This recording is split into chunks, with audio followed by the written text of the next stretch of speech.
Shut up and sit down. Good morning, good people. And I'm coming to you from our new vegetable garden project.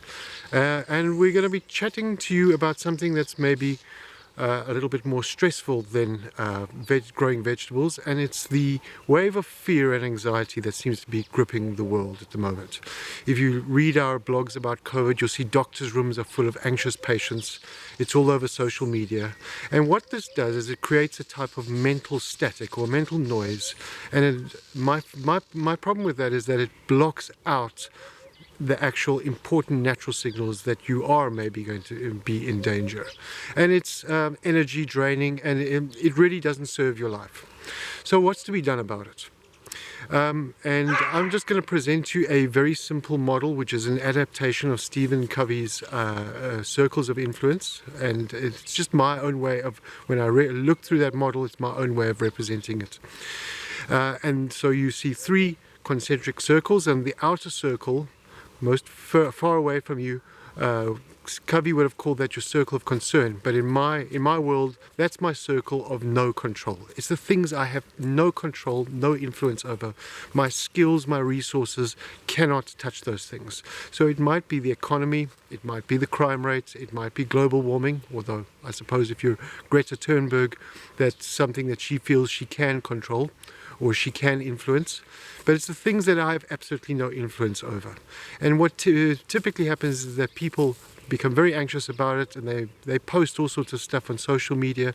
And in actual fact, this practice does not serve you, and it doesn't take away your fear. In fact, I think it enhances that loop. So we need to acknowledge that those things are there. We can't deny them, but we need to detach from them. The next circle is the circle of influence. So here I draw a line on in the sand, and I say, here's the place where I can do battle. I've got skills and I've got resources which I can influence this space around me. So if we're talking security and safety, this might be adding some extra lights around my house because I want to influence the people looking at my home. Or I might just be changing my posture because when I want to influence the way people see me, I don't want to be seen as a victim. Or I might be increasing my social distance to try and lower my exposure to COVID. It's another influence tactic. Or in my case, during the last hard lockdown in South Africa, I felt I didn't have enough food resources. And if that happens again, I want to be prepared. So I'm building this vegetable garden because I want to influence my resiliency against lockdown. And the last circle, the inner circle, is the circle of control. And these are the things that I can directly control. And usually this doesn't involve other people. This involves myself. So what's the first thing I can control? I can control my breath. There's something I can take control of in my life. I can control what I read. I want to read things and expose myself to things that serve me and enhance my life. What else can I control? My health. So that might be getting out for that jog, or actually getting out there and doing that home CrossFit session that you've been putting off, or that home yoga session, or hitting the bag if you haven't been able to attend your martial arts class, or changing what you eat.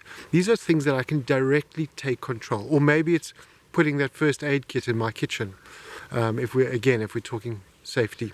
So what do? I acknowledge the things that I cannot control, and I then detach from them. I find things that I have got skills and resources that I can influence around me, and that might be people too. It might be just getting a smile out of someone. And then I find the things that I can directly control, and this relates to the inner me and my skills and resources around me. And then, in the words of the great Frank Herbert that wrote Dune, I turn the inner eye to see the path of the fear, and hopefully there will be nothing, only I will remain. If this is valuable to you, share it with someone else. Until next time, build a safer world.